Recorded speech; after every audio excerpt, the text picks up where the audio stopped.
monthly LinkedIn Live. Looking forward to sharing a great set of content with you today, really catered all about the help desk. And with me today is Joshua Gonzalez. Joshua, say hello, please.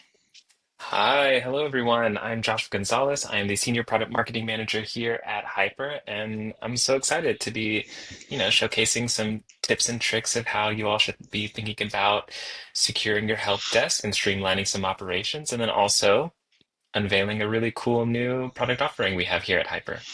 Excellent. Thank you for joining me, Joshua. And I love Of this visual course. here of basically a ticket being set on fire.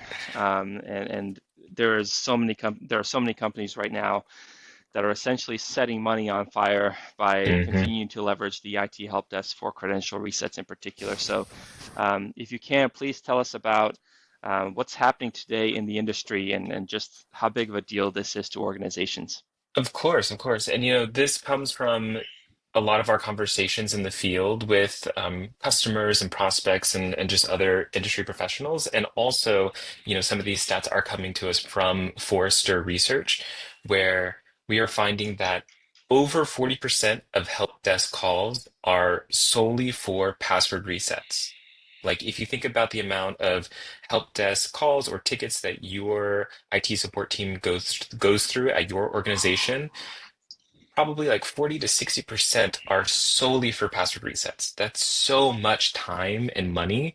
Each of those resets we are finding can cost around $70 worth of like your employees' time plus all the tools that you're implementing to do all of these resets.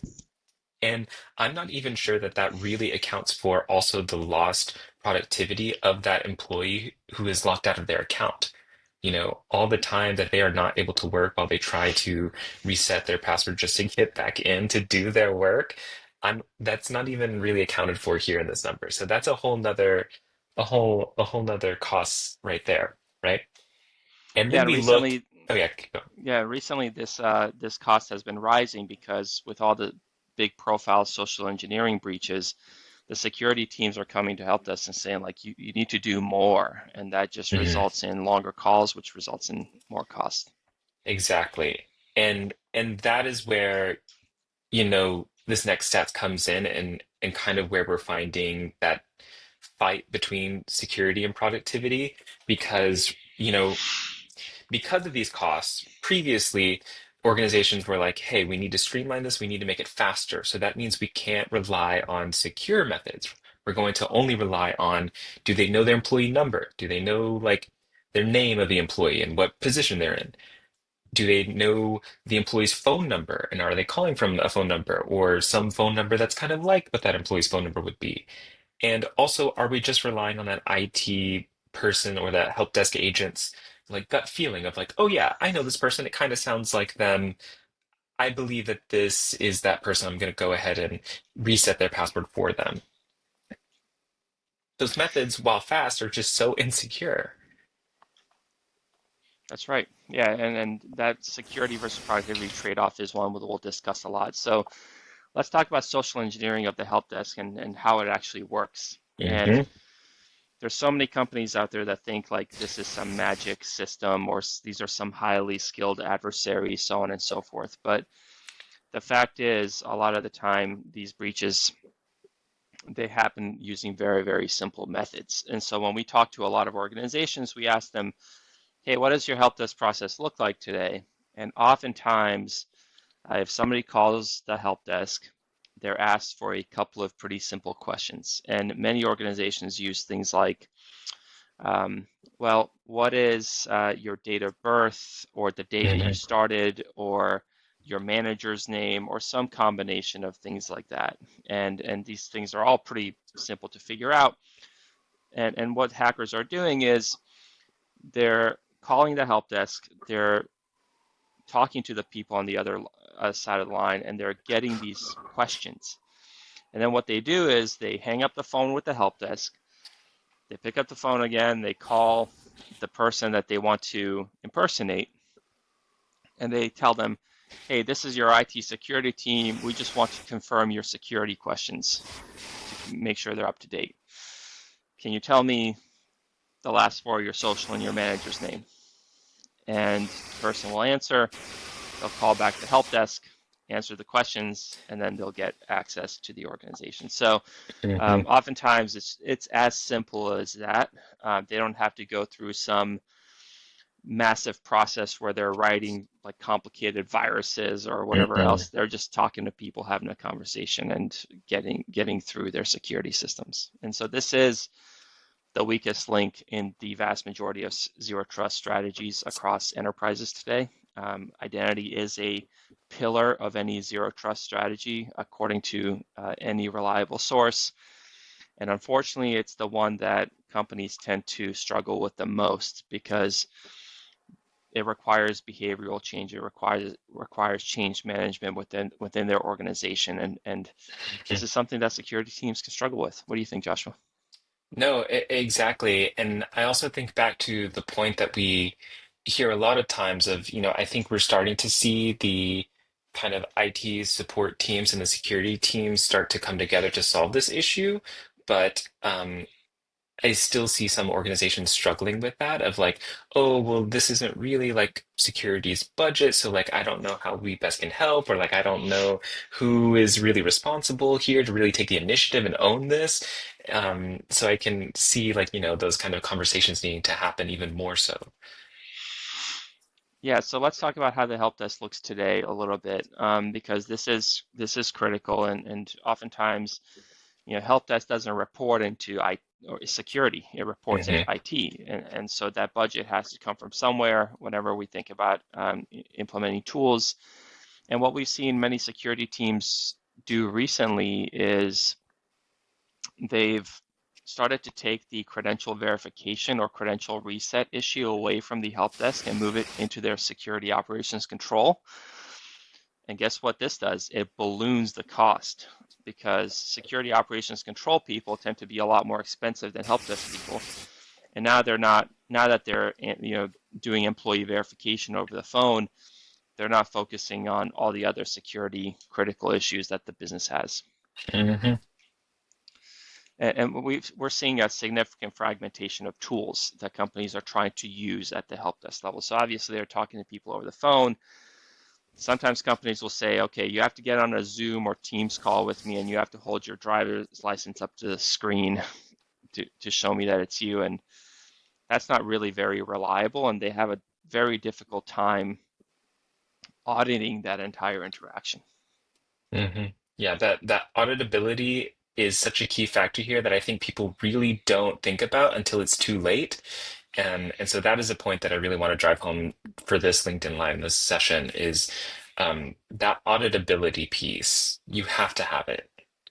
Yeah. And the other piece that's really, really critical is um, what if employees can't do a specific verification step?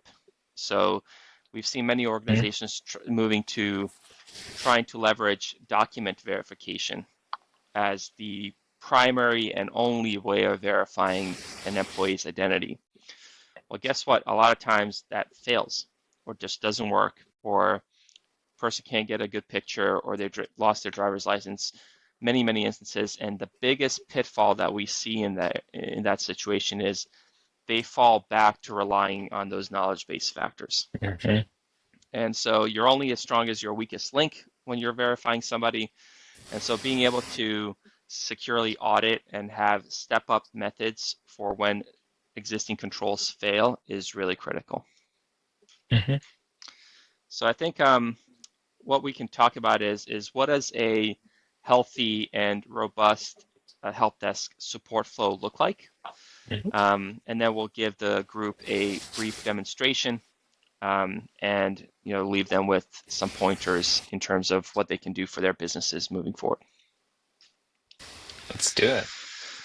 Sweet. So what we're going to show you all in this demonstration is an example of a flow that you can leverage in conjunction with your help desk. And so this is a technology that we built here at HYPR with our HYPR Affirm product. And so what's going to happen is instead of calling the help desk and answering some questions, when you call the help desk, your help desk team will tell you, go to this link, right? And it can be like new phone or pass or reset hypercompany.com, something that's easy to remember and type. Mhm. And when the employee goes to that link, they will initiate their verification process there.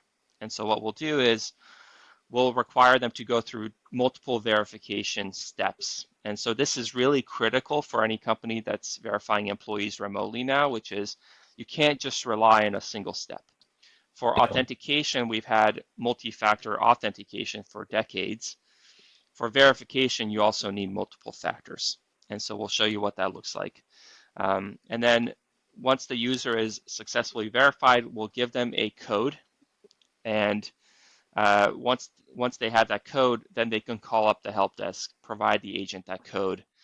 That agent can type in that code and see all the things that have been verified about that individual based on that code and when they were verified. And then they can have the confidence to help them Hmm. and really help them change their password, enroll into new MFA, or whatever other sensitive function they need to do. So without further ado, let's jump into the demonstration and Nice. see if we can make this work. All right. Um, And I think a big point here too is that whole identity verification is kind of happening outside of the help desk agent's work, right? Like it's being self-service for that employee and it's very automated for that employee. So you're saving all of that time with this really robust identity verification that the help desk agent doesn't have to spend all of their time going through. And that's just, going to really help save them. yeah, it's less frustrating for the employee, right? They don't have to sit Hmm. there and think about what car they drove in 2007 for 10 minutes, right? And so Yeah. it's a lot. It's a better experience for everybody. So let's show what it looks like. So this is the end user. They're going to go on a computer, and they're going to go through this verification process. Okay, and Okay. so in order to go through the verification process, first thing they'll do is just put in their username.